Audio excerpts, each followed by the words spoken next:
MTA International, reaching the corners of the earth. Muslim television Ahmadiyya international کی یہ نشریات آپ کی خدمت میں لندن سے پیش کی جا رہی ہیں۔ اس وقت ہم سیدنا حضرت امیر المومنین خلیفۃ المسیح رابع ایدہ اللہ تعالی بنصر العزیز کا ایک تاریخی خطبہ جمعہ آپ کی خدمت میں پیش کر رہے ہیں۔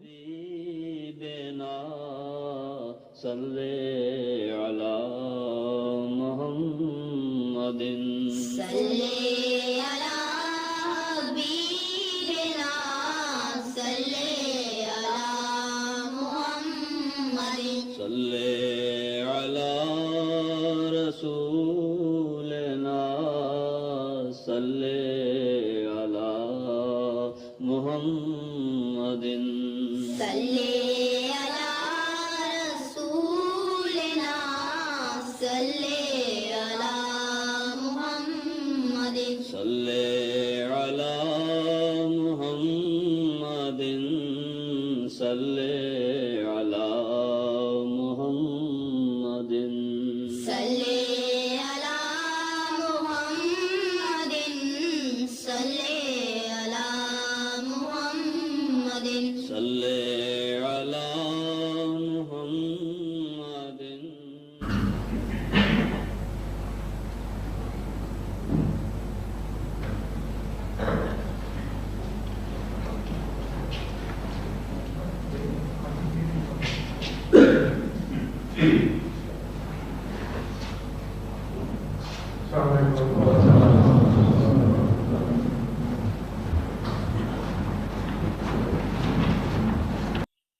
السلام علیکم ورحمۃ اللہ۔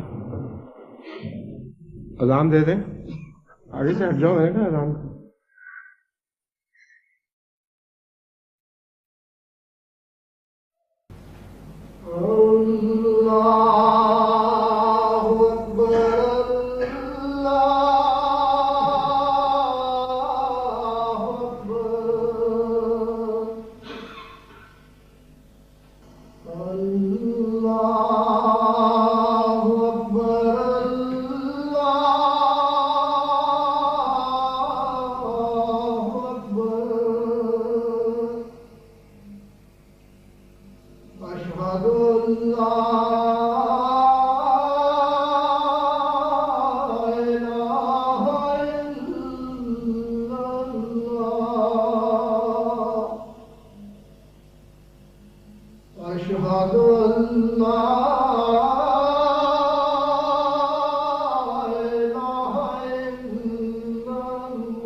اشہد ان لا الہ الا اللہ وحدہ لا شریک لہ وأشهد أن محمدا عبده ورسوله أما بعد فأعوذ بالله من الشيطان الرجيم بسم الله الرحمن الرحيم الحمد لله رب العالمين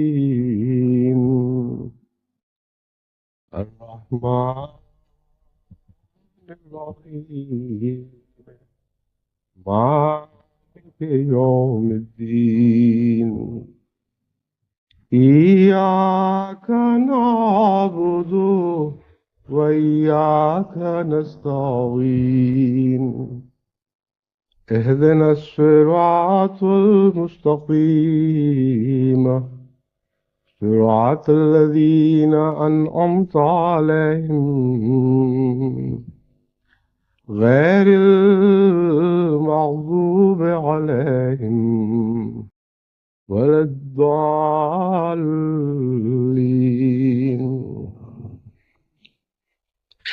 پیشتے سے کہ خطبے کا اصل مضمون شروع کروں، ایک دو امور میں اصلاح کرنی چاہتا ہوں۔ بعض دفعہ بہت دیر سے پڑھی ہوئی کتب کا مضمون تو ذہن میں یاد رہتا ہے، لیکن اس کی سن اشاعت وغیرہ اور اس قسم کی ناموں کی تفاصیل میں بعض دفعہ غلطیاں لگ جاتی ہیں۔ تو خطبے کے بعد بعض دفعہ باہر سے کچھ احمدی دوست تصحیح کروا دیتے ہیں، اور بعض دفعہ مجھے خود خطبے کے بعد یاد آنا شروع ہو جاتا ہے کہ غالباً یہ بات نہیں تھی، یہ تھی۔ اس پہلو سے دو باتوں میں تصحیح کرنی ضروری ہے۔ ایک تو بہت ہی اہم ہے کیونکہ حضرت اقدس مسیح موعود علیہ السلام کے الہام کے سال سے تعلق رکھتی ہے۔ میں نے یہ بیان کیا تھا کہ حضرت اقدس مسیح موعود علیہ السلام کو 1905 میں یہ الہام ہوا کہ فری میسن مسلط نہیں کیے جائیں گے، لیکن یہ 1901 کا الہام ہے۔ اور 1905 میں نے یہ بھی بیان کیا تھا کہ انگریزی میں پہلی مرتبہ protocols of the elders of Zion کتاب شائع ہوئی، جس میں فری میسن کے تسلط کا ایک منصوبہ ہے، یا فری میسن یہود کے تسلط کے منصوبے میں ایک اہم کردار ادا کرتے ہیں۔ تو وہ 1905 میں رشین زبان میں باقاعدہ کتاب کی صورت میں شائع ہوئی تھی، ابھی انگریزی میں شائع نہیں ہوئی تھی۔ تو اس سے اور بھی زیادہ حضرت اقدس مسیح موعود علیہ السلام کے الہام کو عظمت ملتی ہے اور عقلیں دنگ رہ جاتی ہیں کہ ابھی یہ کتاب روسی زبان میں آئی تھی اور روس سے باہر کی دنیا کے تصور میں بھی نہیں تھا کہ یہ منصوبہ کیا ہے۔ اور اس وقت اللہ تعالیٰ نے اس سے پہلے 4 سال پہلے 1901 میں حضرت مسیح موعود علیہ السلام کو الہاماً بتا دیا کہ کوئی دنیا میں یہود کے تسلط کا منصوبہ ہے جس میں فری میسنز نے اہم کردار ادا کرنا ہے، اور میں تم سے وعدہ کرتا ہوں کہ تم پر اور تمہاری جماعت پر فری میسن مسلط نہیں کیے جائیں گے۔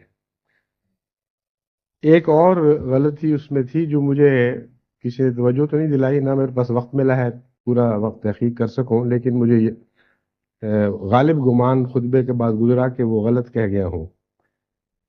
ایک بیان میں نے ڈیزرائیلی کی طرف منسوب کیا تھا، خطبے کے بعد مجھے خیال آیا کہ وہ تو 19ویں صدی کے غالباً تیسرے حصے میں پہلے یہودی وزیر اعظم ہیں جو انگلستان میں وزیر اعظم کے منصب تک پہنچے تھے، تو ان کا وہ بیان ہو نہیں سکتا کیونکہ یہ بیان دینے والا 20ویں صدی کے کسی حصے میں بیان دے رہا ہوگا، کیونکہ بیان دینے والا یہ کہتا ہے کہ یہود کہتے ہیں اس کتاب سے ہمارا کوئی تعلق نہیں، لیکن کتاب میں جو منصوبہ بیان ہوا ہے وہ منصوبہ اسی طرح کھلتا چلا جا رہا ہے جیسا کہ کتاب میں بیان کیا گیا ہے۔ اس لیے یہ ہو ہی نہیں سکتا کہ یہ کتاب منصوبہ بنانے والوں کی نہ ہو، اور چونکہ وہ منصوبہ یہود کے مرضی کے مطابق بن رہا ہے، اس لیے لازماً وہی ہوگا. تو مجھے یاد پڑتا ہے کہ اگر وہ نہیں تھے تو غالباً ہنری فورڈ تھے. ہنری فورڈ امریکہ کے پریزیڈنٹ بھی رہے ہیں اور فورڈ کمپنی کے وہ بانی مبانی ہیں، اور ان کی ساری دولت رفاہ عامہ کے کاموں وغیرہ پر خرچ ہوئی، اور ان کی زندگی کا ایک بڑا حصہ یہودی دجل اور یہودی سازشوں کو بے نقاب کرنے پر گزرا، اور غالباً ایک فاؤنڈیشن بھی انہوں نے اس غرض سے قائم کی تھی. بہرحال یہ ایک ضمنی بات ہے، اصل تبصرہ وہی تھا جو میں نے بیان کیا ہے.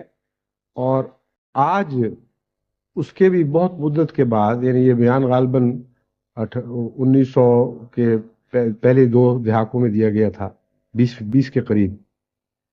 اس کے بعد آج قریباً 70 سال گزر چکے ہیں، اور وہ منصوبہ بالکل اسی طرح جیسا کہ بیان کیا گیا تھا یا تحریر میں موجود ہے کھلتا چلا جا رہا ہے. اب جنگ کا جہاں تک تعلق ہے، میں یہ بیان کر رہا تھا کہ اس جنگ کے پس منظر میں کیا کیا باتیں ہیں، کیوں ہو رہی ہے، اور جب تک ہم اس کو تفصیل سے نہیں سمجھیں گے اس وقت تک فی الحقیقت نئی دنیا کا نقشہ بنانے کے اہل نہیں بن سکتے. ابھی تازہ صورت یہ ہے کہ امن کے قیام کی کوششیں یکدم تیز کر دی گئی ہیں، اور ان سے امریکہ کے 2 مفادات وابستہ ہیں.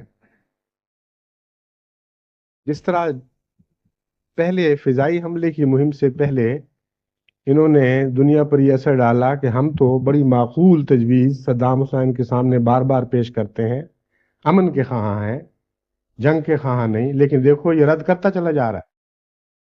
اسی طرح دوسرے مرحلے میں جنگ داخل ہونے والی ہے، جو بعض لحاظ سے اتحادیوں کے لیے بہت ہی خطرناک ہے، کیونکہ اگرچہ جس طرح کہ ان کو غیر معمولی مادی غلبہ حاصل ہے، یہ عراق کا زیادہ نقصان کر سکتے ہیں، مگر ان کا جانی نقصان بہت زیادہ ہوگا. بس اس مرحلے پر انہوں نے بین ہی اسی مہم کا دوبارہ آغاز کیا جس سے 2 فوائد حاصل کرنے تھے. اول یہ کہ اگر اس مرحلے پر صدام حسین اپنے نقصانات کا جائزہ لیتے ہوئے خوف کھا جائیں اور عراق کی رائے عامہ ان کے خلاف اٹھ کھڑی ہو اور وہ کہیں کہ کافی ہلاکت ہو گئی ہے، بس کرو، اب مان جاؤ، اتنی سی بات ہے کہ کویت خالی کرنا ہے، تو اس سے جو عراق کی طاقت کو پارا پارا کرنے والا مقصد تھا وہ بھی حل ہو چکا، اور کویت بھی خالی کروا لیا گیا، اور وہ امریکن جانیں بھی بچا لی گئیں جن کا سب سے زیادہ ان کو خطرہ ہے. اور اس مرحلے پر بار بار کویت پیغامبر بھجوائے گئے، خواہ وہ پاکستان کے پیغامبر تھے یا بغداد کی طرف، اور بغداد کی طرف پیغام دینے کے لیے دوسرے ممالک کی طرف پیغامبر بھجوائے گئے، جن کا مقصد یہ تھا کہ مسئلے کو صرف اس شکل میں پیش کریں کہ کویت خالی کرنے کی بات ہے، ساری جنگ ختم ہو جائے گی اور سارا جھگڑا طے ہو جائے گا، اس لیے اتنی سی بات کے اوپر ضد نہ کرو، کافی نقصان اٹھا بیٹھے. لیکن اصل واقعہ یہ نہیں ہے. میں نے پہلے بھی ایک دفعہ خطبے میں بیان کیا تھا، یہ بالکل ایک جھوٹ اور دجل ہے. صدام حسین نے کبھی بھی کویت خالی کرنے سے انکار نہیں کیا. صدام حسین ہمیشہ یہ موقف لیتے رہے ہیں کہ کویت پر میرا حملہ جارحانہ ہے، لیکن اسی قسم کے جارحانہ حملے پہلے اسرائیل کی طرف سے مسلمان ممالک پر ہو چکے ہیں اور ان کا قبضہ موجود ہے. اسی طرح باوجود اس کے کہ یونائٹڈ نیشنز اور سیکورٹی کونسلز نے بار بار ریزولوشنز کے ذریعے اسرائیل کا قبضہ ناجائز قرار دیا ہے. تو اگر تم واقعی صلح چاہتے ہو تو اس بات پر گفت و شنید ہونی چاہیے. صرف کویت کا مسئلہ نہیں ہے، دونوں کو اکٹھا دیکھو تاکہ کویت بھی خالی ہو اور دوسرے مقبوضہ علاقے بھی خالی ہوں اور یہ مسئلہ جو بڑی دیر سے ایک ظلم کا موجب بنا ہوا ہے یہ کٹے ایک طرف سے. اس کو امریکہ اس شدت سے رد کرتا رہا ہے کہ جتنے بھی پیغامبر عراق کی طرف جاتے رہے یا دوسرے ممالک کی طرف تاکہ وہ عراق پر زور ڈالیں، ان کو یہ سختی سے ہدایت رہی ہے. یہاں تک کہ یونائٹڈ نیشنز کے سیکرٹری جنرل کو یار کو بھی یہی ہدایت تھی کہ تم نے گفت و شنید نہیں کرنی اس مسئلے پر.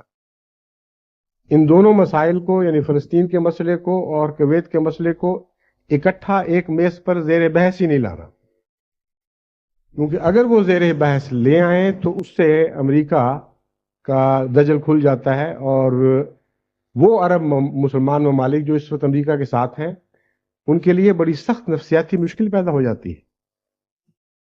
امریکہ انکار کر رہا ہے کہ نہیں وہ خالی نہیں کرے گا اور تم خالی کرو. یہ ایک ایسی کھلی دھاندلی اور زیادتی ہے کہ مسلمان ممالک حکومتوں کے لیے بڑا مشکل بن جاتا ہے کہ پھر وہ اپنے ساتھ کو قائم رکھیں. یہ الگ بات ہے کہ وہ جس وجہ سے وہ ساتھ ہے وہ جگہ وجہ بھی رہے گی، لیکن اس کی بعد میں بات کروں گا. آج جو تازہ خبر آئی ہے، صدر صدام حسین نے جس طرح پہلے عقل اور حکمت عملی میں بار بار ان کو مات دی ہے، ایک اور مات دے دی ہے. اور وہ اس طرح کہ یونائٹڈ نیشن سیکورٹی کونسلز کا اجلاس طلب کروانے میں اس نے روس سے مدد مانگی اور دوسرے بعض ملکوں سے، چنانچہ یہ وہ مان گئے. چنانچہ جو مسئلہ وہ میز پر لانا نہیں چاہتے تھے اب وہ سیکورٹی کونسل کی میز پر آ گیا ہے. اور صدام حسین نے کہا ہے کہ ہمارا موقف یہ ہم کویت خالی کرنے کے لیے تیار ہیں.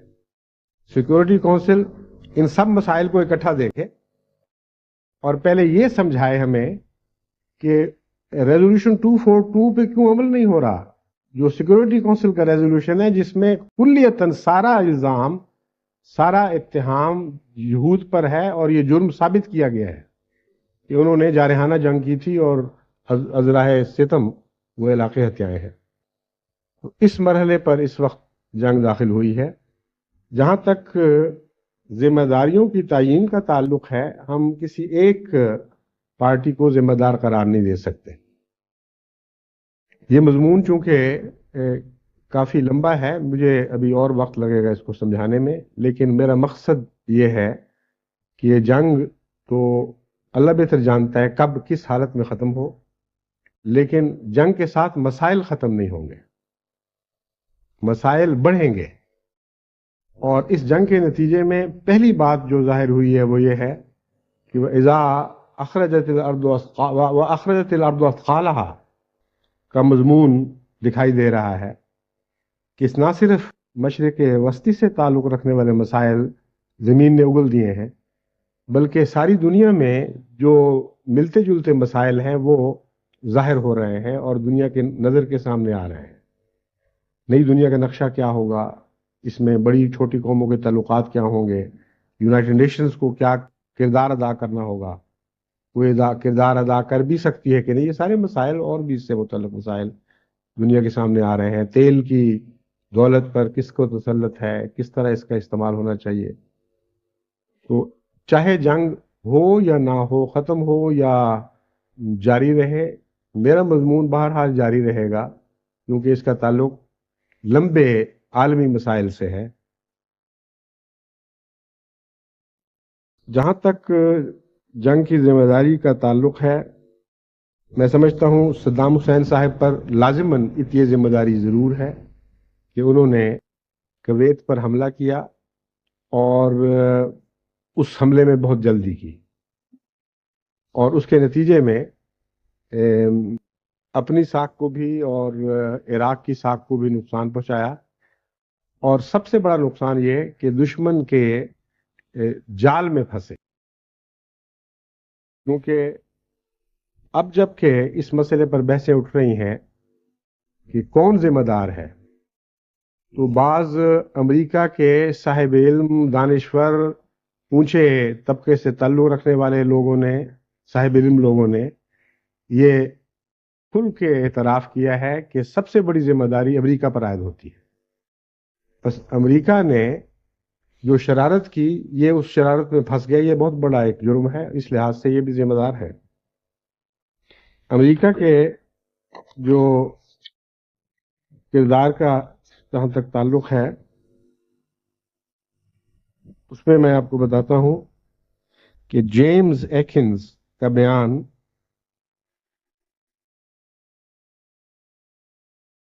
وہ لکھتے ہیں کہ جو موجودہ امریکی سفیر ہیں، ایک خاتون ہیں، گلاسپی غالباً ان کا کچھ اپریل گلاسپی نام ہے ان کا، مجھے کامل یقین ہے کہ امریکہ نے گلاسپی کے ذریعے صدام حسین کو کویت پر حملے کرنے کے لیے انگیخت کیا اور یقین دلایا کہ یہ تمہارا اندرونی معاملہ ہوگا، ہم اس میں دخل نہیں دیں گے۔ جنرل مائیکل ڈوگن کا بیان ہے کہ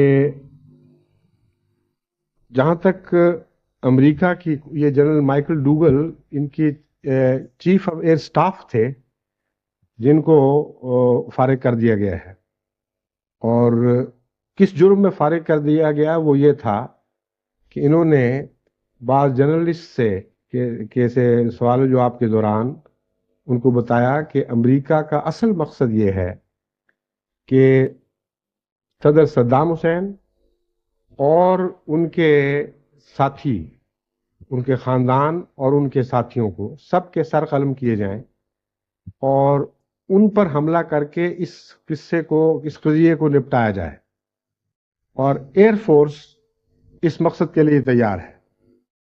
اور ساتھ یہ بھی بیان دے دیا کہ یہ تجویز اسرائیل کی طرف سے آئی تھی۔ اب اتنے بڑے عہدیدار جو چیف آف ایئر سٹاف ہیں، ان کا یہ بیان ایک معنی رکھتا ہے، یہ کسی غیر متعلق مبصر کا بیان نہیں ہے کہ دراصل صدر صدام پر ایک قاتلانہ حملہ کروانے کا منصوبہ تھا، اور ان کے خاندان پر اور دوسرے بڑے لوگوں پر، اور اس ذریعے سے وہ مسئلہ حل کرنا چاہتے تھے۔ اس کے متعلق امریکہ نے بہت سخت رد عمل دکھایا، لیکن کوئی جواز ان کے پاس نہیں ہے اس بیان کے خلاف۔ واقعہ یہ ہے کہ اس سے پہلے صدر قذافی پر ایسا ہی حملہ کروا چکے تھے، اور سب دنیا جانتی ہے۔ امریکی قانون صدر کو یہ اجازت نہیں دیتا کہ کسی غیر ملک میں قتل کروائے، اگرچہ قتل کرواتے رہتے ہیں، اور اس کا نام انہوں نے کورٹ آپریشن رکھا ہوا ہے، یعنی مخفی کاروائیاں۔ مگر جب مخفی کارروائی ظاہر ہو جائے تو یہ ایک بہت بڑا جرم بن جاتا ہے، اس لیے یہاں یہ جرم بن چکا ہے، اور امریکہ لازماً اس میں سب سے بڑا ذمہ دار ہے۔ تیسری بات، اقوام متحدہ کے نام پر یہ کارروائی ہے، جبکہ حقیقت یہ ہے کہ بہت سے ملک خریدے گئے ہیں، بہت سے ملکوں پر سیاسی دباؤ ڈالا گیا ہے، بہت سے ممالک کو آئندہ کی لالچیں دی گئی ہیں، اور ہے یہ سارا امریکن کھیل۔ اس بارے میں صدر صدام ہمیشہ سے یہی کہتے رہے کہ یہ اس کا نام یونائٹڈ نیشن رکھنا ہے، تمسخر ہے یونائٹڈ نیشنز کے ساتھ۔ عملاً اقوام متحدہ نہیں ہے بلکہ امریکہ ہے۔ لیکن حال ہی میں جو واقعہ ہوا ہے وہ یہ کہ امریکہ کے سیکرٹری جنرل، یونائٹڈ نیشنز کے سیکرٹری جنرل جب گفت و شنید کے لیے صدام حسین کے پاس گئے تو انہوں نے اس خیال کا اظہار کیا کہ یہ تو ساری کارروائی دنیا کو دھوکہ دینے کے لیے امریکن کارروائی ہے، اس کا نام یونائٹڈ نیشن رکھنا ہی غلط ہے۔ تو ڈوکویا نے کہا کہ جہاں تک میری ذات کا تعلق ہے میں آپ سے 100% متفق ہوں، بالکل یہی ہوا ہے، لیکن جہاں تک رسمی پوزیشن لینے کا تعلق ہے میں اس پوزیشن میں نہیں ہوں کہ اس کا اقرار کر سکوں۔ اس کو امریکہ نے چھپانے کی کوشش کی اس بیان کو، کیونکہ جب انہوں نے واپس جا کے رپورٹ پیش کی تو اس رپورٹ میں یہ اور ایسی اور باتیں، بعض اعترافات شامل تھے، لیکن صدر صدام حسین نے اس کو پبلسائز کر دیا، کھول دیا ہے، اور انگلستان کے بعض اخباروں میں چھپ چکی ہے جو میں نے پڑھی ہے۔ تو اول ذمہ داری اس جنگ کی امریکہ پر عائد ہوتی ہے، اگرچہ صدام کو استعمال کیا گیا ہے، اور صدام کی جہاں تک ذمہ داری ہے اس میں بعض ایسی وجوہات ہیں جن کے پیش نظر ہم اسے کسی حد تک مجبور بھی قرار کر دے سکتے ہیں۔ اتحادیوں کی ذمہ داری ظاہر ہے، اور ظلم کی بات یہ ہے کہ اتحادیوں نے اپنے مقاصد کی خاطر یہ کام کیا ہے، اور تمام اتحادیوں کے کچھ ذاتی مقاصد اور منفعتیں تھیں جو اس کے ساتھ وابستہ تھیں۔ اسرائیل کی ذمہ داری یہ ہے کہ سارا منصوبہ اسرائیل کا ہے، جیسا کہ میں پہلے اشارہ کر چکا ہوں، اور اسرائیل کی اس سے بڑی چال دنیا میں ہو ہی نہیں سکتی تھی کہ ایک بڑھتی ہوئی مسلمان طاقت کو، جو اس کے لیے حقیقی خطرہ بن سکتی تھی لڑائی کے دوران، اس طرح برباد کرا دے کہ روپیہ یا مسلمان حکومتوں کا استعمال ہو یا بعض اور اتحادیوں کا، اور سپاہی امریکنوں اور انگریزوں کے اور عربوں کے استعمال ہو، اور مقصد اسرائیل کا حاصل ہو، اور ضمناً اس کو کچھ اور علاقوں پر قبضہ کرنے کے لیے بہانہ بھی مل جائے، اور $9 بلین منافع کے بھی ہاتھ آ جائیں، اور یہ حق بھی رہے کہ جب چاہوں میں مرے میٹے، اگر خدا نہ خواستہ اگر عراق کا یہ حال ہو جائے تو مرے میٹے عراق پر اپنی مزید انتقامی کارروائی پوری کروں۔ تو سب سے بڑا جرم کا فائدہ اسرائیل کو پہنچا ہے، اور سب سے زیادہ اس میں وہ ذمہ دار قرار پاتا ہے۔ یونائٹڈ نیشنز بھی ذمہ دار ہیں۔ جب پاکستان میں اسمبلیوں میں ممبران کی خرید فروخت شروع ہوئی تھی تو اس وقت یہ اصطلاح سامنے آئی تھی کہ ہارس ٹریڈنگ ہو رہی ہے۔ ہارس ٹریڈنگ تو تھی، لیکن یہ نہیں پتہ لگتا تھا کہ یہ کہاں سے آیا ہے نکتہ۔ ہارس ٹریڈنگ کا یعنی ممبران اسمبلی کو خریدنا اپنے سیاسی مقاصد کے لیے، یہ اس کا نقطہ آغاز کیا، کہاں سے یہ خیال آیا؟ اب پتہ چلا ہے کہ یہ امریکہ کا ہی ہے خیال، کیونکہ یونائٹڈ نیشنز میں ووٹ خریدنے میں انہوں نے بڑی کھلی ہارس ٹریڈنگ کی ہے۔ اس لیے یونائٹڈ نیشن اگر ایسا ادارہ بن چکا ہے جسے دولت مند قومیں اپنے دولت کے برتے پر خرید سکیں، تو نہ صرف یہ ایک بہت بڑا بھیانک جرم ہے بلکہ ایک خودکشی ہے، اور اس ادارے کا اعتماد ہمیشہ کے لیے اٹھ جاتا ہے۔ اس کے علاوہ کچھ تاریخی پس منظر ہیں، ان کو آپ کو ضرور پیش نظر رکھنا چاہیے۔ حکومت برطانیہ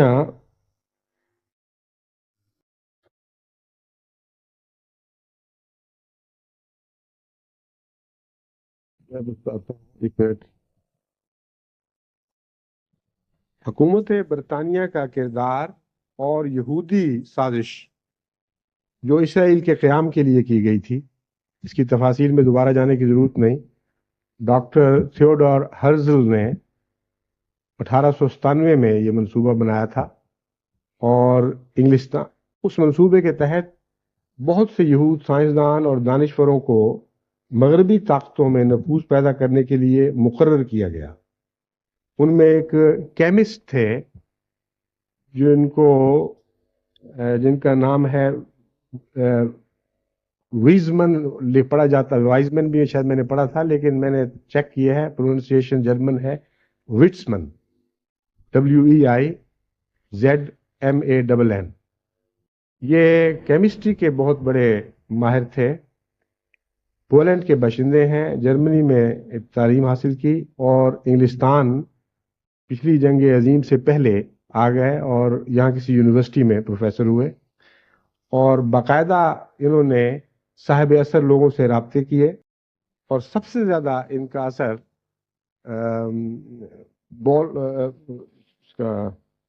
بیلفور، اس کا صحیح پروننسیشن بھی بیلفر ہے انگریزی میں، وہ میں پہلے متردد تھا، میں بتا رہا ہوں آپ کو۔ تو مسٹر بیلفر جو لارڈ جارج کی حکومت میں 15 16 17 18 اس زمانے میں فارن منسٹر رہے ہیں، ان پر انہوں نے سب سے زیادہ نفوذ کیا، اور سب سے زیادہ سخت جد و جہد اسرائیل کے قیام کے لیے مسٹر بیلفر نے کی ہے. بس برطانیہ بھی اس مسئلے میں اس موجودہ جنگ میں باقاعدہ ایک ذمہ دار قوم کے طور پر شمار ہوگا، کیونکہ یہ مسئلہ فی ذات ہی بالکل ناجائز اور کچھ مسئلہ بننے کا حق ہی نہیں رکھتا. کسی کے ملک میں جا کر کسی اور قوم کو ٹھونس دو وہاں اور ان کی مرضی کے خلاف، اور پھر اپنے خود مینڈیٹس کی خلاف ورزی کرتے ہوئے، اپنے معاہدوں کی خلاف ورزی کرتے ہوئے ظلم پر ظلم کرتے چلے جاؤ، اس کے لیے تو کوئی جواز کسی قسم کا نہیں ہے. کیونکہ سب سے بڑا کردار انگریزی قوم نے اس میں دکھایا، اس لیے انگریزی قوم ہمیشہ اس ذمہ داری میں شریک رہے گی. لیکن ضمناً میں آپ کو یہ بتا دیتا ہوں کہ انگریزی قوم ساری کی ساری شروع میں اس کارروائی میں شریک نہیں تھی.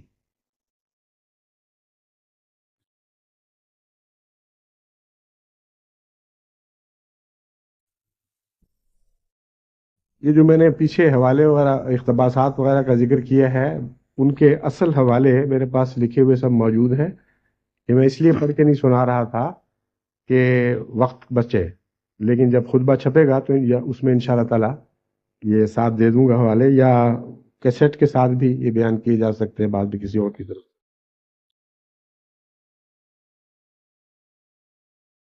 وہ جو ہے 1917 سے لے کر 1920 تک کی انگلستان میں، اس جد و جہد کے مطالعے سے پتہ چلتا ہے کہ مسلمانوں نے بھی بہت بڑی غفلت کا ثبوت دیا ہے، جبکہ یہود ہر طرف سازشوں کا جال پھیلا رہے تھے، صاحب اثر لوگوں پر اثر انداز ہو رہے تھے.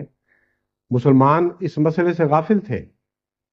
چنانچہ لارڈ کرزن جو بالفر کے بعد وزیر خارجہ بنے اور جنہوں نے مسلمانوں کی حمایت کی ہے بڑے زور کے ساتھ، انہوں نے بہت ہی حیرت انگیز باتوں کا انکشاف کیا ہے کہ کچھ سمجھ نہیں آتی کہ یک طرفہ یہود لگے ہوئے ہیں، سازشوں کا جال پھیلا رہے ہیں اور پوری کوششیں کر رہے ہیں، اور عرب یوں لگتا ہے کہ جیسے چابی کے سوراخ سے، پیپ ہول سے باہر سے صرف دیکھ رہے ہیں کہ کیا ہو رہا ہے، اور ان کو اجازت ہی نہیں دی جا رہی کہ وہ داخل ہوں، یا ان کو خود ہوش نہیں ہے. بہرحال یہ کہنا کہ ساری قوم اس منصوبے میں شامل تھی، یہ درست نہیں ہے. لارڈ کرزن نے بڑی شدت سے مخالفت کی. وہ اس نقطے کے اسرائیل کے قیام کی غرض و غایت کو خوب اچھی طرح سمجھتے تھے. وہ لکھتے ہیں کہ بار بار مجھ پر یہ دباؤ ڈالا گیا کہ میں اسرائیل کا تاریخی تعلق فلسطین کی زمین سے قبول کر لوں، لیکن میں جانتا ہوں کہ یہ بہت گہری سازش ہے، بہت خطرناک سازش ہے، بہت لمبا اثر دکھانے والی سازش ہے. ایک دفعہ اگر میں نے اس کو تسلیم کر لیا تو یہود کو روکنے کے لیے اور پابند رکھنے کے لیے ہمارے پاس کوئی عذر نہیں رہے گا.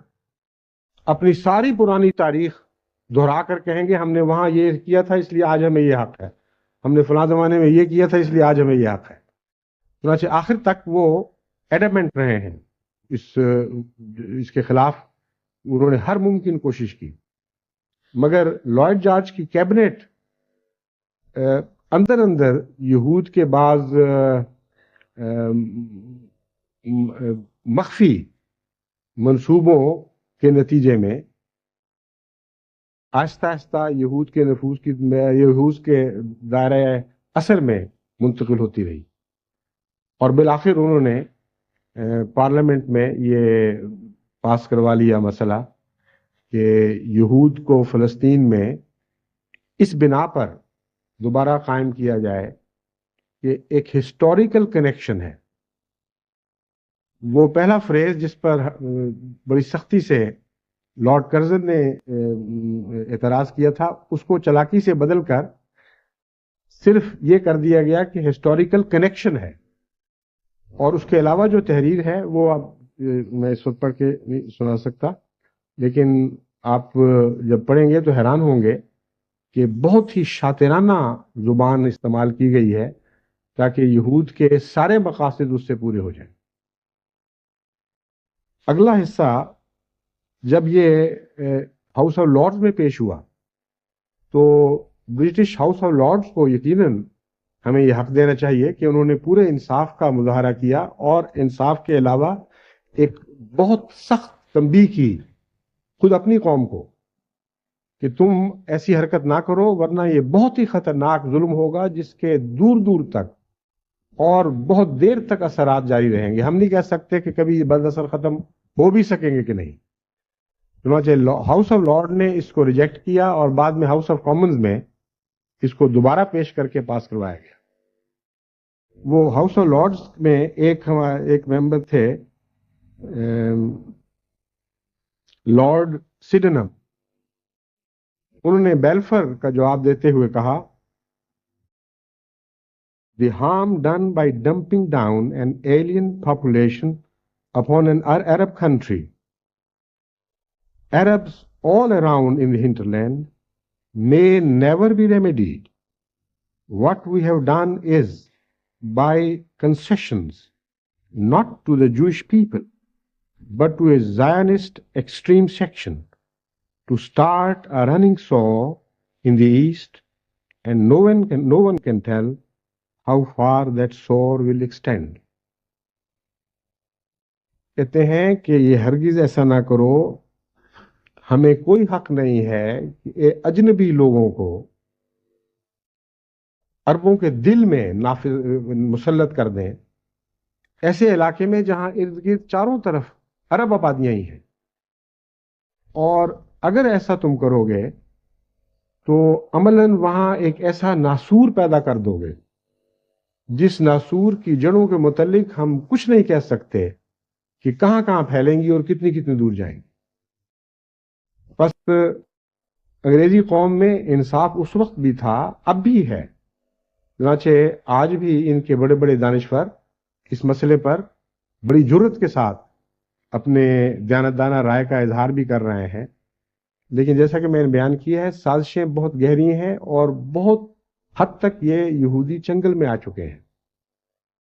اس زمانے میں، آج امریکہ ذمہ دار ہے لیکن اس زمانے میں امریکہ میں بھی انصاف تھا. چنانچہ صدر ووڈرو ولسن نے 1918 میں جو اصول پیش کیے اس میں انہوں نے یہ اصول پیش کیا تھا کہ امریکہ اس اصول کو ہمیشہ سر بلند رکھے گا اور اس میں کوئی تبدیلی نہیں پیدا ہونے دے گا کہ جس علاقے کے متعلق کوئی فیصلہ کیا جا رہا ہے اس علاقے کی اکثریت کا اول حق ہے کہ وہ اپنی تقدیر کے فیصلے میں شامل ہو. اگر وہ نہیں مانتے تو کسی کا دنیا میں حق نہیں ہے کہ وہاں اس پہ وہ فیصلے کو ٹھوسا جائے. اس وقت امریکہ کی یہ حالت تھی. چنانچہ ایک کنگ کرین کمیشن انہوں نے 1919 میں بھجوایا. اس کنگ کرین کمیشن نے بھی بڑی وضاحت کے ساتھ بہت ہی منصفانہ رپورٹ پیش کی اور اس میں لکھا کہ ہم آپ کو یہ یقین دلاتے ہیں کہ بہت بڑی طاقت کے استعمال اور بہت بڑے خون خرابے کے بغیر یہ اسرائیل کو وہاں نافذ نہیں کیا جا سکتا. اور کیوں ایسا کیا جائے؟ کیا اس لیے کہ 2000 سال پہلے یہ لوگ یہاں آباد تھے؟ وہ لکھتے ہیں کہ اگر یہ دلیل تسلیم کر لی جائے تو دنیا سے پھر عقل انصاف سب کچھ مٹ جائے گا. یہ دلیل ایسی لغو ہے کہ اس کو زیر غور ہی نہیں لانا چاہیے. کجا وہ زمانہ اور کجا یہ زمانہ کہ مکمل امریکی طاقت پوری کی پوری یہود کے ہاتھوں میں کٹ پتلی کی طرح کھیل رہی ہے. نہ کوئی انصاف، نہ کوئی عقل، نہ کوئی اخلاقی قدریں، کچھ بھی باقی نہیں رہا. تو مسلمانوں کا قصور اس میں یہ ہے کہ ان کو اپنے مفاد کے لیے بیدار مغزی کے ساتھ حالات کا جائزہ لینا چاہیے تھا اور ان حالات میں جس طرح یہ یہود اپنا اثر بڑھا رہے تھے ان کو بھی اپنے اثر نفوذ کو استعمال کرنا چاہیے تھا. مگر معلوم ہوتا ہے کہ حضرت مسیح موعود علیہ السلام کے انکار کی بعد ان میں کوئی ایسی لیڈرشپ ہی نہیں رہی جو ساری امت مسلمہ کے مسائل پر غور کرے اور ان کو ایک زندہ جسم کے طور پر ایک دماغ اور ایک دل سے منسلک رکھ کر آگے چلائے.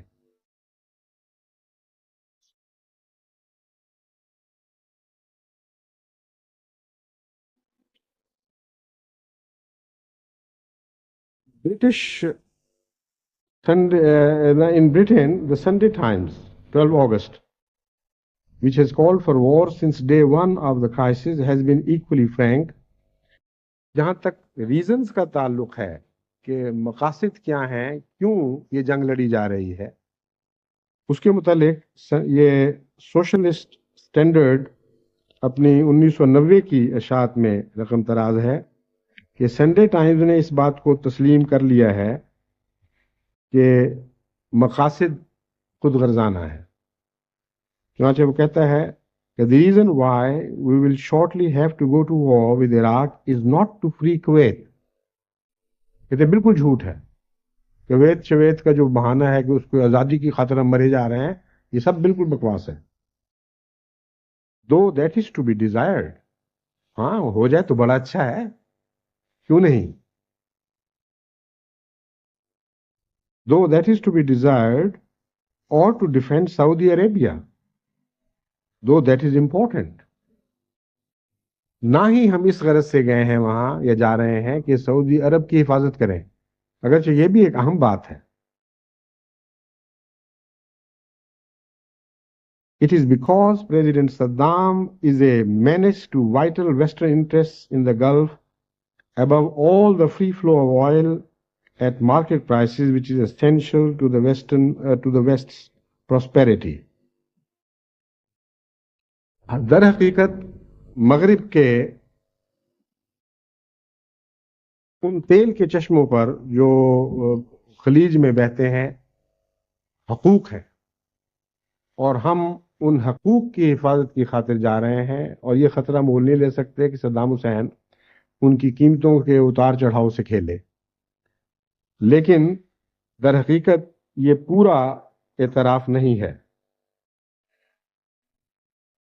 امر واقعہ یہ ہے کہ ان مقاصد میں اسرائیل کو عراق کے خطرے سے ہمیشہ کے لیے محفوظ کرنا، اور اسرائیل پر سے یہ تھریٹ، یہ دھمکی دور کر دینا ہمیشہ کے لیے کہ کوئی مسلمان ملک اس کو چیلنج کر سکتا ہے، یہ ایک سب سے بڑا مقصد تھا.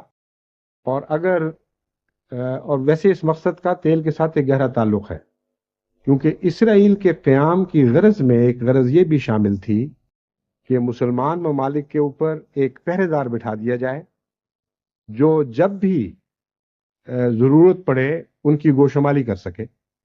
جب وہ مسلمان ممالک بات نہ مانے تو پھر ان کو سبق سکھانے والا ایک نمائندہ موجود رہے. اب میں آپ کو بتاتا ہوں کہ جنگ کے نفع و نقصان کا اب تک کا خلاصہ کیا ہے. کل خرچ اب تک 89.5 بلین ڈالر ہو چکا ہے. اس میں سے 30 بلین ڈالر فی یوم 1 بلین ڈالر کے حساب سے خرچ ہو رہا ہے. آج 30 دن ہو چکے ہیں، اور 9 بلین بتایا جاتا ہے کہ جنگ سے پہلے امریکہ کا خرچ ہو چکا تھا. 2 بلین جنگ سے پہلے انگریزوں کا خرچ ہو چکا تھا. ان کا جو روز خرچ ہو رہا ہے اس کا بھی کوئی شمار معین معلوم نہیں ہوا، وہ اس کے علاوہ ہے. اس کے علاوہ دوسرے ممالک کو خریدنے پر جو انہوں نے خرچ کیا ہے وہ بھی جنگ کے اخراجات میں شامل ہے. مصر کو 21 بلین قرضے معاف کیے گئے. اس سے آپ اندازہ کر سکتے ہیں کہ انہوں نے اپنے ملت اسلامیہ کے مفاد کی کتنی قیمت کے مفاد بیچنے کے لیے کتنی قیمت وصول کی ہے. اسرائیل کو 13 ملین اب تک اس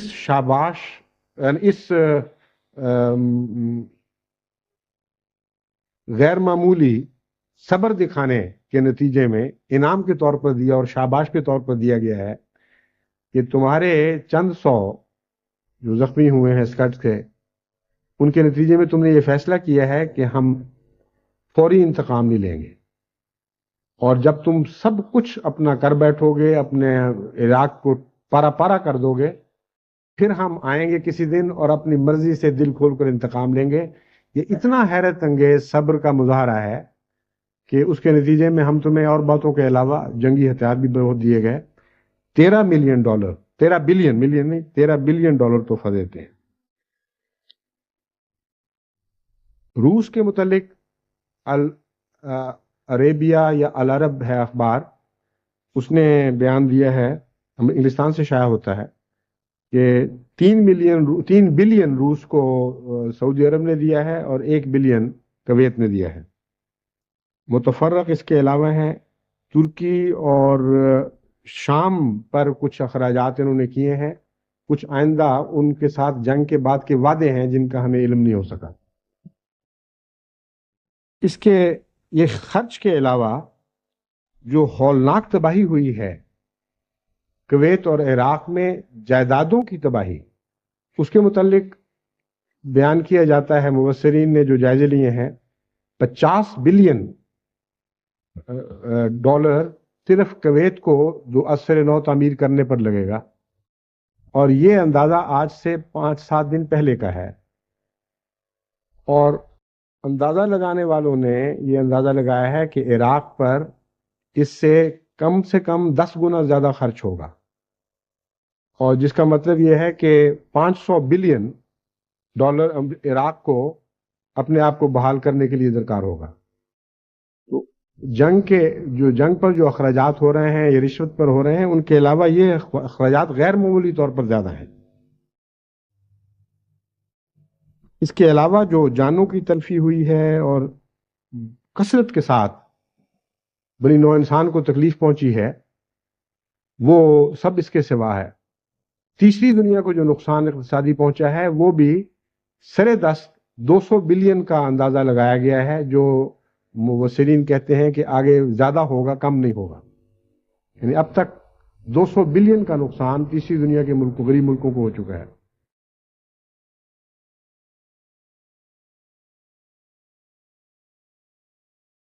اب یہ جو حصہ ہے اس سلسلے میں ایک نقصان فضا میں آلودگی کا نقصان ہے اور سمندر میں آلودگی کا نقصان ہے. جو سمندر میں آلودگی شروع ہوئی تو ایک امریکن جرنیل نے اعتراف کیا اور فخر سے اعتراف کیا کہ ہم نے تیل کے چشموں پر کامیابی سے ہٹ کیا ہے اور تیل بہنا شروع ہو گیا ہے. اور دوسرے دن وہ ساری کہانی بدل گئی اور کثرت سے پھر بار بار عراق پر الزام لگا کر عراق کو متہم کیا گیا کہ یہ ایسا ظالم قوم ہے کہ وہ پرندوں تک کو نہیں چھوڑا انہوں نے ظلم میں.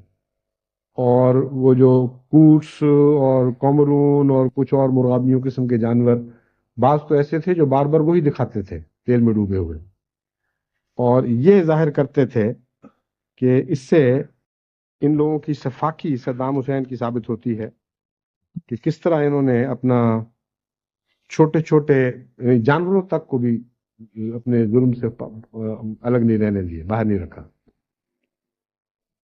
اس نقصان کے مقابل پر جس سے یہ اپنی انسانی ہمدردی اور زندگی سے ہمدردی ثابت کرتے ہیں دنیا پر، ان کا دنیا کی تکلیفوں سے متعلق جو رویہ ہے وہ میں آپ پر ظاہر کرنا چاہتا ہوں، کیونکہ یہ سب دجل ہے.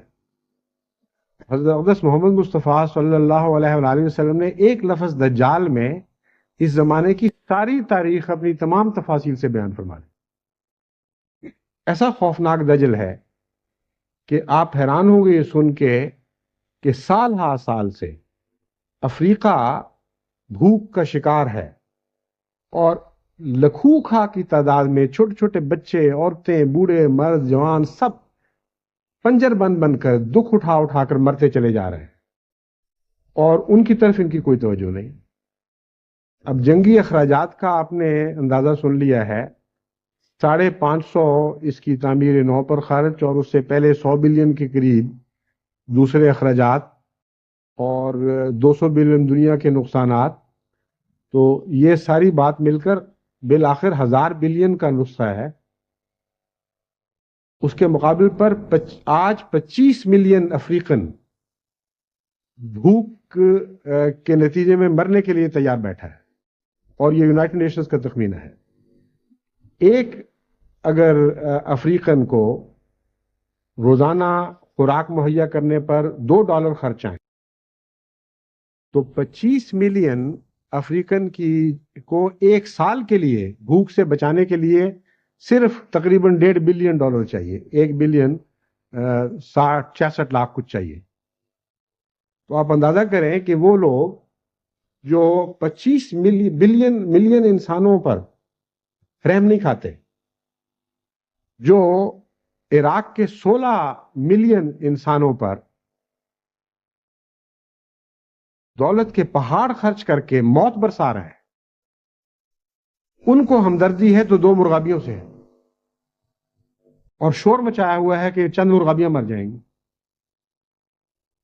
محض جھوٹ، محض فساد، انسانی ہمدردی کا کوئی شائبہ بھی ان کے اندر ہوتا تو پہلے انسانی جانوں کی قدر کرتے، دنیا میں بھوک سے مرنے والے غریب افریقنوں کی اور دیگر قوموں کی فکر کرتے، اور اقتصادی عدم توازن کو دور کرنے کی کوشش کرتے۔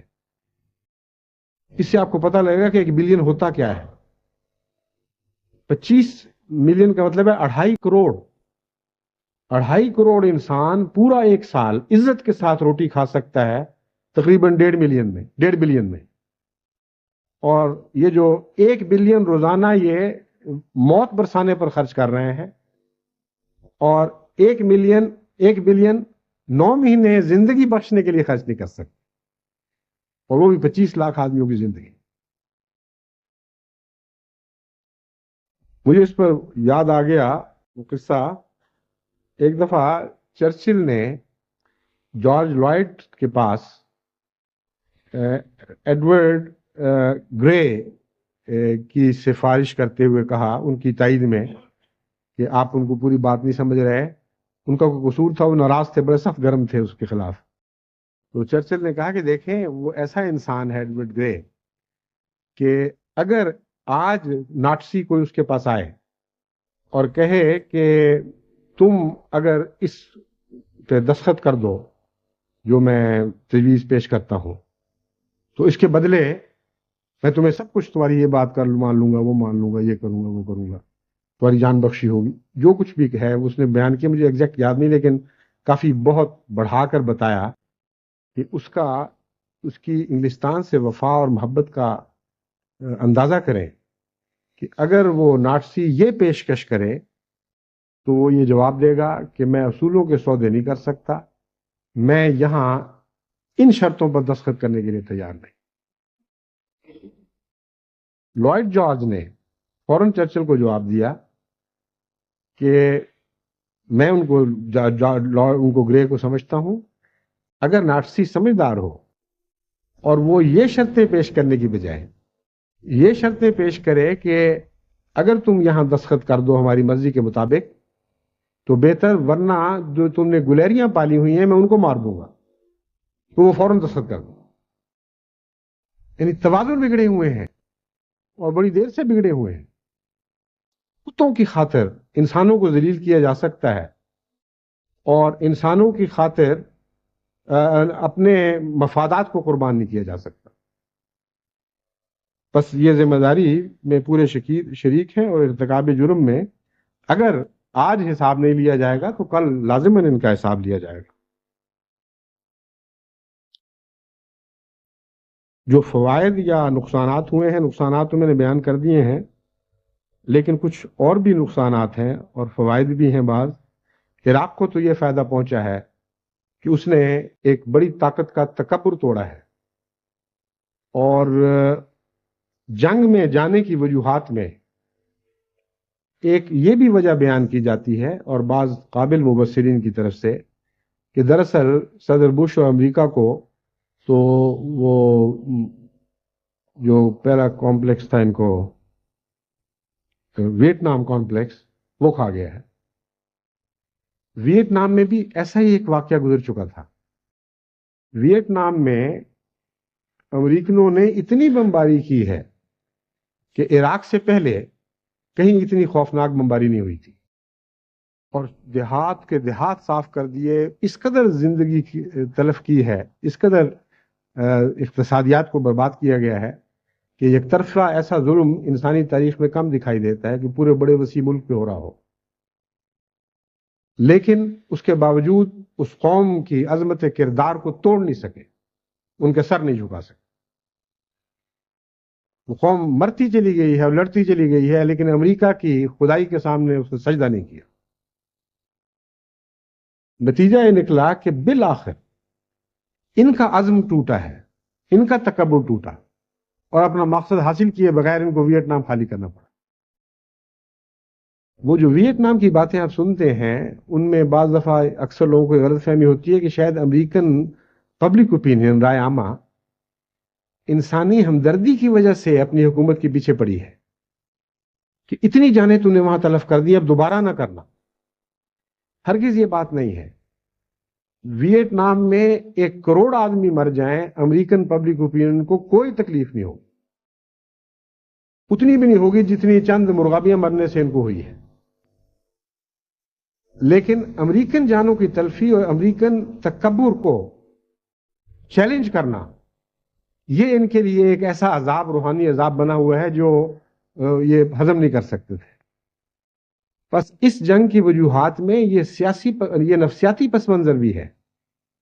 امریکہ کی وہ جو اپنا تکبر کچلا ہوا دکھائی دیتا رہا ہے، آج تک یہ ان کا زخم ہرا ہے، آج تک یہ جلن سینے میں لیے پھرتے ہیں۔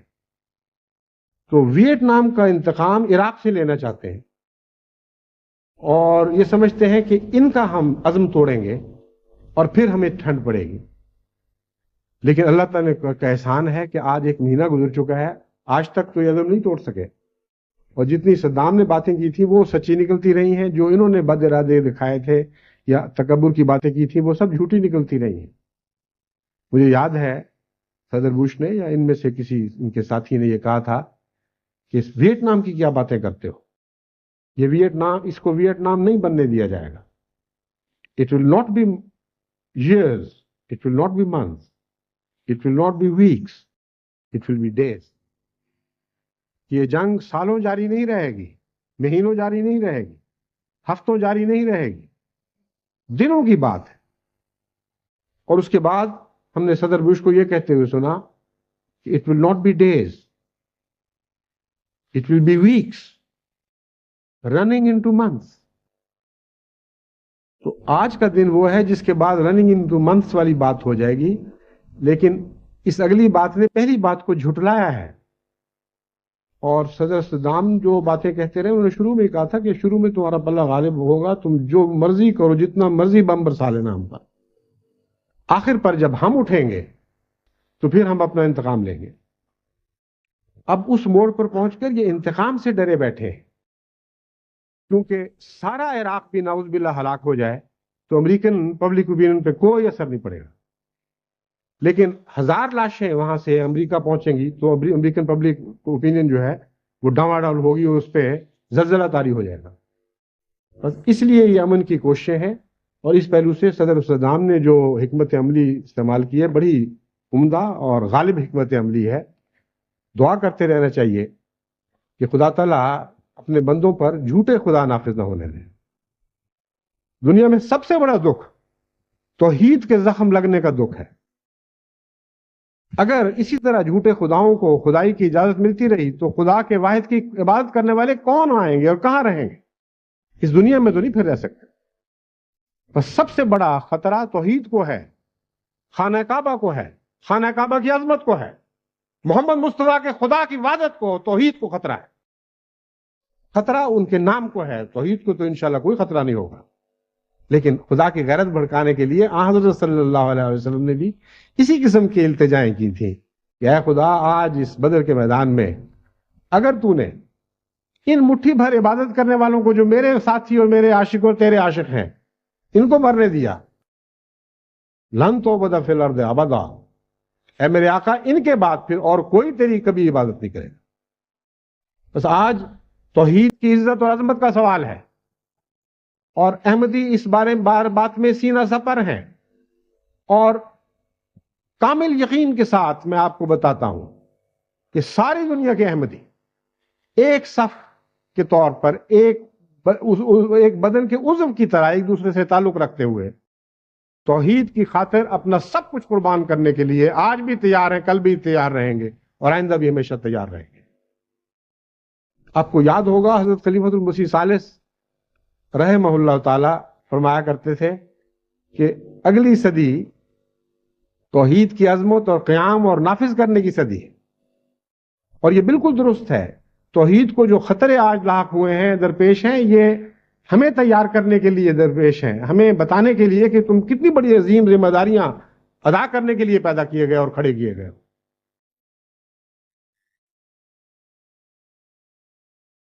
جو جنگی مقاصد ہیں اور نفسیاتی عوامل اس کے پیچھے ہیں، ان کا تاریخ سے بھی بڑا گہرا تعلق ہے. چونکہ میں چاہتا ہوں کہ آئندہ خطبے میں یہ بات ختم کر دوں، اس لیے آج کا خطبہ تھوڑا سا لمبا کرنا پڑے گا، ورنہ پھر یہ چوتھے خطبے تک بات چلی جائے گی. ایک پس منظر اس موجودہ لڑائی کا یا اسرائیل کے قیام کا ایسا تاریخی پس منظر ہے جس کا مسلمانوں اور عیسائیوں کی تاریخی جنگوں سے ہے. آپ کو یاد ہوگا کہ صلیبی جنگیں جو 1095 کے لگ بھگ شروع ہوئیں اور 1190 میں سلطان صلاح الدین نے یا 90 یا 91 میں فلسطین پر قبضہ کیا ہے، اس کے بعد پھر یہ چھڑا نہیں سکے. یہ تقریباً 200 سال تک جنگیں اسی طرح ہوتی رہی ہیں. ان جنگوں میں مسلمانوں نے پہل نہیں کی، بلکہ یورپ کی قوموں نے 8 مرتبہ تمام طاقتوں نے مل کر عرب مسلمانوں پر حملے کیے ہیں. کئی دفعہ ان کے پلے بھاری ہوتے رہے، کئی دفعہ شکست کھاتے رہے، لیکن بالآخر مسلمان فلسطین کو ان کے ہاتھوں سے بچانے میں کامیاب ہو گئے، اور وہ زخم آج تک ان کا ہرا ہے اور وہ بھولے نہیں. اور اس کا گہرا صدمہ ہے کہ اتنی بڑی یورپین طاقتیں مل کر بار بار حملے کرتی رہیں. رچرڈ دا لائن ہارٹڈ بھی گیا، اور دوسرے فرانس کے بڑے بڑے جابر بادشاہ بھی گئے، جرمنی بھی شامل ہوا، بیلجیم بھی شریک ہوا، لیکن ان کی کچھ نہیں بنی. ایک تو وہ زخم ہیں جن کے دکھ ابھی تازہ ہیں، اور کچھ عثمانی سلطنت کے ہاتھوں جو ان کو بار بار زک اٹھانی پڑی، اور کافی یورپ کے بہت سے حصے پر وہ قابض رہے. یہ جو حصہ ہے یہ بھی ان کے لیے ہمیشہ تکلیف کا موجب بنا رہا ہے اور بنا رہے گا. میں آپ کو اس کے متعلق جو میں نے بعض باتیں لکھوائی تھیں یاد کے طور پر، وہ معلوماتیں لکھنے والے بھول گئے ہیں. خیر، خلاصہ یہی ہے کہ ایک لمبا دور ہے ان کی صلیبی جنگوں کا اور سلطنت عثمانیہ کا کے عروج کا، خصوصاً سولومن دا میگنیفیسنٹ یعنی سلیمان اعظم کے زمانے میں جس طرح بار بار ان کو یورپین طاقتوں کو زک پہنچی ہے، اس کی وجہ سے یہ لوگ مجبور ہوئے کہ اسلام کے وہ اپنے لیے خطرہ سمجھیں. اور ان کے نفسیاتی پس منظر میں ہمیشہ یہ بات پس پردے کے پیچھے لہراتی رہتی ہے کہ جس طرح پہلے ایک دفعہ مسلمان ہمارے جارحانہ کاروائیوں کو، جارحانہ تو نہیں کہتے لیکن واقعتاً یہی تھیں، بڑی شدت سے رد کرتے رہے، آئندہ کبھی ان کو یہ موقع نہ دیا جائے کہ اس طرح یہ اپنے مفادات کی ہمارے خلاف حفاظت کر سکے.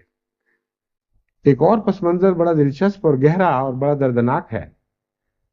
وہ یہ ہے کہ جب تھیوڈور ہرزل نے پہلی دفعہ یہود کی ریاست قائم کرنے کا یعنی اسرائیلی ریاست قائم کرنے کا منصوبہ پیش کیا، تو اس نے جو وجہ پیش کی وہ یہ تھی کہ ہم پر ہزاروں سال سے ظلم ہو رہے ہیں، اور خاص طور پر یورپ میں جو مظالم ہو رہے تھے، اور فرانس میں اس سے پہلے ایک واقعہ ظلم کا ہوا تھا جب ایک یہودی کو ایک جھوٹے مقدمے میں ملوث کیا گیا، ڈروفس نام تھا غالباً اس کا. اسی سلسلے میں ہرزل فرانس پہنچا آسٹریا سے، اور اتنا گہرا اس پر اس ظلم کا اثر ہوا کہ اس نے یہ تحریک شروع کی. تو وجہ یہ بیان کی گئی تھی فلسطین میں اسرائیلی حکومت کے قیام کی کہ ہم پر یورپ میں مظالم ہوئے. اس وقت کسی نے یہ نہیں سوچا کہ ظلم کہیں ہو رہے ہیں اور انتقام کسی اور سے لیا جا رہا ہے، یہ کیا حکمت ہے. اور فلسطین میں جانے سے ان پر مظالم کا خاتمہ کس طرح ہو جائے گا؟ لیکن واقعہ یہ ہے، اس بات میں یہودی یقیناً سچے ہیں کہ عیسائی مغربی دنیا نے یہود پر ایسے ایسے دردناک اور ایسے ایسے ہولناک مظالم کیے ہیں کہ کم ہی دنیا کی تاریخ میں قوموں کی ایسی مثال ملتی ہو جن کو 1000 سال سے زائد عرصے تک اس طرح بار بار مظالم کا نشانہ بنایا جاتا رہا. اسی من میں چند امور آپ کے سامنے رکھتا ہوں.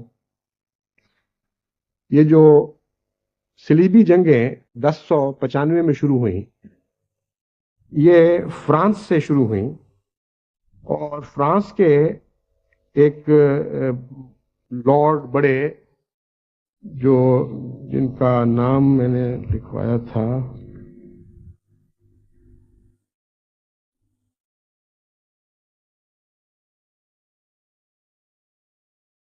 بویون جگہ ہے ایک فرانس میں، یہ مجھے یاد ہے کہ بویون سے تعلق رکھنے والے وہ لارڈ تھے جنہوں نے آغاز کیا ہے. اور جب انہوں نے اپنی مہم شروع کی اور فرانس کے دوسرے بادشاہوں نے مل کر پہلی کروسیڈ کا انتظام کیا، تو انہوں نے کہا کہ اتنے بڑے عظیم مقصد کے لیے کچھ صدقہ بھی تو دینا چاہیے. چنانچہ ڈوبویاں کو یہ خیال آیا کہ سب سے اچھا صدقہ یہ ہے کہ حضرت عیسیٰ علیہ السلام کا انتقام لیا جائے اور تمام یہودیوں کو تہہ تہہ کر دیا جائے. پر جس طرح مسلمانوں میں قربانی کا رواج ہے کہ بڑی بڑی مصیبتوں پہ یا امور مہمہ میں پیش قدمی کرتے ہوئے پہلے کچھ صدقے دیتے ہیں، اس طرح اس عظیم مہم پر جانے سے پہلے انہوں نے نہ صرف یہ سوچا بلکہ واقعتاً فرانس میں اس طرح ظالمانہ قتل عام کروایا ہے یہود کا کہ کم ہی تاریخ میں اس طرح کسی نہتی قوم کے اوپر ایسا ظلم ہوا ہو. اور یہ اس کی صلیبی جنگ کا صدقہ تھا. اس کے بعد سے یہ رواج بن گیا، اور 200 سال تک کے صلیبی جنگوں کے عرصے میں ہر جنگ میں جانے سے پہلے یہود صدقہ کیے جاتے تھے. تو جہاں تک ظلم کا تعلق ہے وہ تو ظاہر ہے. پھر رد بلا کے طور پر بھی صدقہ دیا جاتا ہے، اس میں بھی یہ یہود کو ہی صدقہ کیا کرتے تھے. چنانچہ آپ نے بلیک ڈیتھ کا نام سنا ہوگا، جو 1347 سے 1352 تک یعنی 14ویں صدی کے وسط میں یورپ میں پھیلی تھی، جو ایک نہایت ہی خوفناک طاعون کی وبا تھی. چین سے آئی اور رفتہ رفتہ مشرقی یورپ سے ہوتے ہوئے یہاں پہنچی. اس وبا میں رد بلا کے طور پر انہوں نے یہود کا صدقہ شروع کیا، اور بہت سی جھوٹی کہانیاں بھی ان کے خلاف گھڑی گئیں کہ ان کی نحوست ہے، اور ساری بلا جو ہم پر وارد ہو رہی ہے یہ یہود کی خباثت اور نحوست کی وجہ سے ہے. اس لیے خدا تعالیٰ کو خوش کرنے کے لیے اگر ہم نحوست کو تباہ کریں تو اس سے ہماری بلا ٹل جائے گی. چنانچہ آپ حیران ہوں گے یہ سن کر کہ انگنت تعداد ہے، بیان نہیں کی جا سکتی، معین اعداد و شمار نہیں، کہ کتنی تعداد میں یہود کو قتل کیا گیا یا زندہ اپنے گھروں میں آگ میں جلایا گیا. جو موٹے اعداد و شمار ہیں وہ یہ ہیں کہ 60 بڑی بستیوں سے یعنی 60 شہروں سے یہود کا مکمل خاتمہ کر دیا گیا، اور 140 چھوٹی بستیوں سے یہود کا مکمل خاتمہ کر دیا گیا. یہ دوسرا انتقام ہے یہود سے عیسائی دنیا کا. اور تیسرا انتقام، اور بہت سے تھے لیکن تیسرا بڑا انتقام ناٹسی جرمنی میں ان سے لیا گیا، جس کے متعلق اگرچہ اعداد و شمار کو سب محقق قبول نہیں کرتے، لیکن یہود کا یہی اصرار ہے کہ 6 ملین یہود وہاں گیس چیمبرز میں مار دیے گئے یا اور مظالم کا شکار ہوئے. 60 لاکھ، اور یہ 10 سال کے عرصے میں ایسا ہوا ہے. تو اتنے بھیانک، اتنے خوفناک مظالم تھے. اس کا تقاضا یہ تھا کہ ان کو اپنا گھر دیا جائے، یعنی یہ دلیل تھی. اور ان مظالم سے دوڑ دوڑ کر یہ مسلمانوں کی پناہ میں فلسطین جایا کرتے تھے. یہ بھی تاریخ سے ثابت ہے. اور یہ بھی ثابت ہے کہ مسلمانوں نے اپنے عروج کے دور میں یہود پر مظالم نہیں کیے. 2 دفعہ صرف فلسطین پر ایسا قبضہ ہوا ہے جہاں جان مال کی مکمل حفاظت دی گئی ہے اور کسی یہودی کو یا کسی عیسائی کو کوئی نقصان نہیں پہنچایا گیا. ایک دفعہ حضرت عمر رضی اللہ تعالیٰ عنہ کے زمانے میں اور ایک دفعہ سلطان صلاح الدین نے جب فلسطین پر قبضہ کیا ہے. اس کے سوا محققین یہ لکھتے ہیں کہ ایک بھی واقعہ ایسا نہیں جب فلسطین پر جابرانہ کا یعنی قبضہ ہوا ہو کسی حکومت کا کسی فوج کا اور قتل عام نہ کیا ہو. چنانچہ رچرڈ کور دولیاں یعنی لائن ہارٹڈ انگریز بادشاہ نے جب فتح کیا تو تمام یہود مردوں عورتوں اور بچوں کو اور مسلمانوں کو ذبح کروا دیا گیا, کوئی نہیں چھوڑا گیا. یہ اس قوم کی عدل کی اور انصاف کی اور رحم کی اور انسانی قدروں کی تاریخ ہے جس نے یہود کو مجبور کیا اور ہرزل کے دل میں خیال آیا کہ ہم امن میں نہیں ہیں.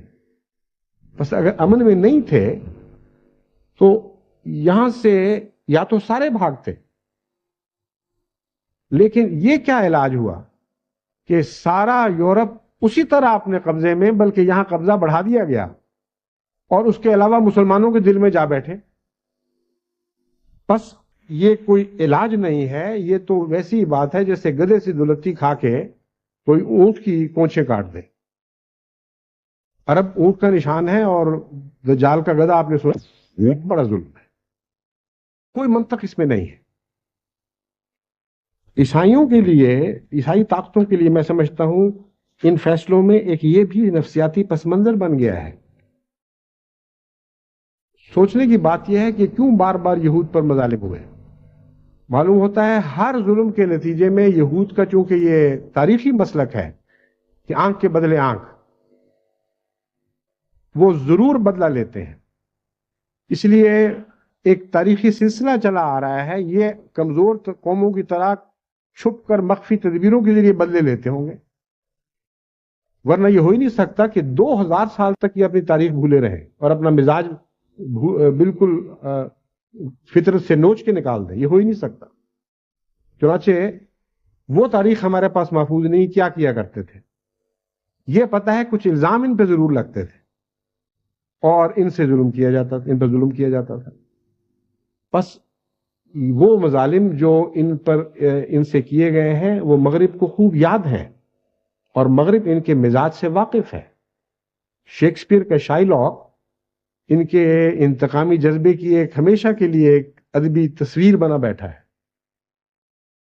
ایسے حالات میں ہو سکتا ہے کہ آغاز میں تو یہ خیال نہ آیا ہو, لیکن رفتہ رفتہ ان کی سوچوں میں یہ بات داخل ہو گئی ہو کہ یہود کا خطرہ اپنے سے اسلام کی دنیا کی طرف کیوں نہ منتقل کر دیا جائے اور اسے دوہرا فائدہ حاصل ہوگا. ایک وقت میں 2 دشمن مارے جائیں گے. ایک لطیفہ ہے تو لطیفہ لیکن بیہودہ صاحب ہے, اسی قسم کے مزاج کا لطیفہ ہے کہ ایک لڑکی کے متعلق کہتے ہیں اس کے 3 دعوے دار تھے, 3 خواہش مند تھے اس سے شادی کرنے کے. ان میں سے ایک زیادہ ہوشیار تھا, وہ خاموش بیٹھا ہوا تھا اور 2 آپس میں خوب لڑتے ورتے تھے. تو کسی نے اس سے پوچھا تم تو بڑے ہوشیار ہو, تم کوئی دلچسپی نہیں لے رہا ہے. اس نے کہا تم فکر نہ کرو, میں ایک کو دوسرے سے لڑا رہا ہوں اور نیت یہ ہے کہ وہ اس کو قتل کر دے تو میں مقتول کے حق میں اس کے خلاف گواہ بن جاؤں. ایک قتل ہوگا, دوسرا پھانسی چڑھے گا, میدان میرے ہاتھ رہے گا. تو یہ لطیفہ ویسے تو لطیفہ ہی ہے لیکن عملی دنیا میں ایک بھیانک جرم کی صورت میں ہمارے سامنے ظاہر ہو رہا ہے, کھیلا جا رہا ہے. اور آخری سازش یہی ہے کہ یہود کو ہمیشہ کے لیے مسلمانوں کے سے انتقام لینے کے لیے, ان کو دبانے کے لیے استعمال کرتے رہو اور یہود کا غصہ جو ہمارے خلاف ہے وہ مسلمانوں پر اترتا رہے گا. لیکن جیسا کہ میں آئندہ بیان کروں گا یہ بڑی سخت بے وقوفی ہے مغرب کی. وہ دھوکے میں ہے, وہ دھوکہ کھائیں گے اور اس وقت ان کو پتہ لگے گا کہ ہم کیا غلطیاں کر بیٹھے ہیں جب یہود کلیت ان کے ہاتھ سے نکل چکے ہوں گے.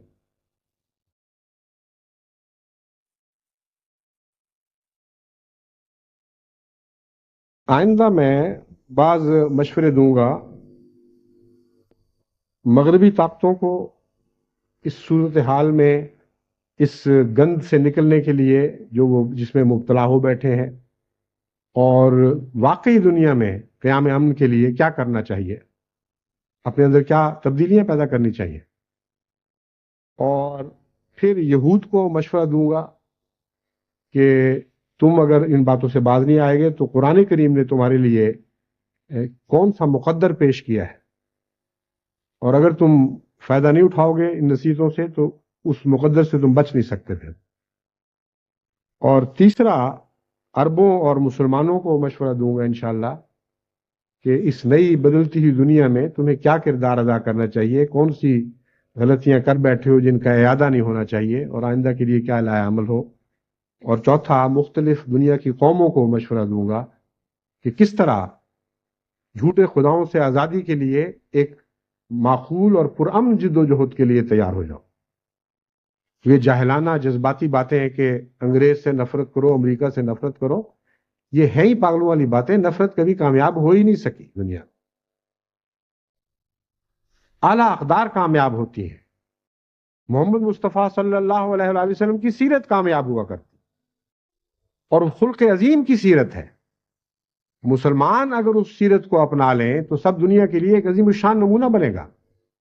اور وہ ایک ایسی سیرت ہے جو مغلوب ہونے کے لیے پیدا نہیں کی گئی. کوئی دنیا کی طاقت سیرت محمدی پر غالب نہیں آ سکتی.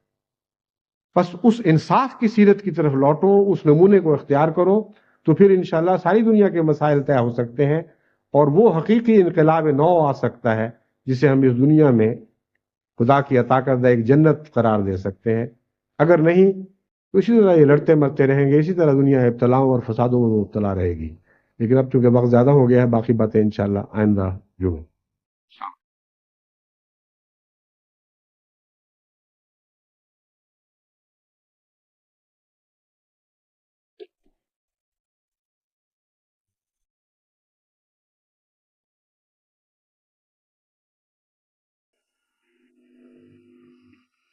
الحمد لله نحمده ونستعينه ونستغفره ونؤمن به ونتوكل عليه ونعوذ بالله من شرور أنفسنا ومن سيئات أعمالنا.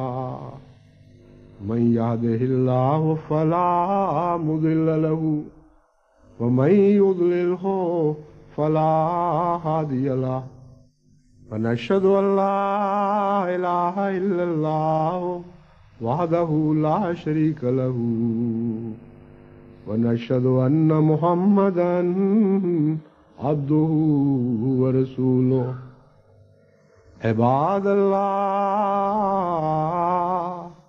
رحمكم الله، إن الله يأمر بالعدل والإحسان وإيتاء ذي القربى وينهى عن الفحشاء والمنكر والبغي يعظكم لعلكم تذكرون.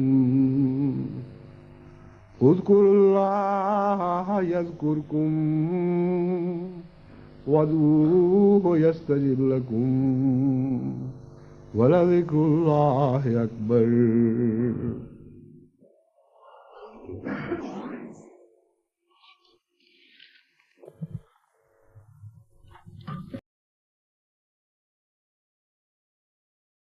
ما